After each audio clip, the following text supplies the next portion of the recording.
வணக்கம் red tape mystery நேயர்களே.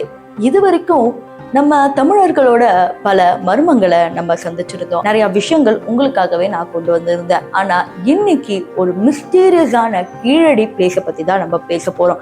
கீழடியில இப்ப வரைக்கும் பல மர்மங்கள் மறைஞ்சே இருக்கு. இருந்தாலும் கீழடியோட விஷயங்கள் இப்ப வரைக்கும் நம்ம புத்தகங்கள்ல ஆட் பண்ணல அப்படின்னு நினைக்கும் போது மிகவும் கஷ்டமா இருக்கு. அப்படி என்ன கீழடியில இருக்கு, தமிழர்கள் என்ன இங்க வந்து மறைஞ்சு இருக்கிறாங்க அப்படின்னு தெரிஞ்சுக்கணும்னா இந்த வீடியோவை ஃபுல்லா பார்க்கணும். ஸோ வாங்க வீடியோக்குள்ள போகலாம். நான் சிவரஞ்சனி ரெட் டேப் மிஸ்ட்ரியில இருந்து.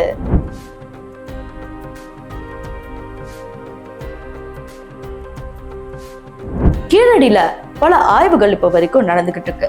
இந்த ஆய்வை எடுத்து கொண்டு போனது யாருன்னு பாத்தீங்கன்னா ராமகிருஷ்ணா. கிட்டத்தட்ட 984 பேஜஸ் ஆஃப் ரிப்போர்ட்டை சப்மிட் பண்ணியிருக்காங்க.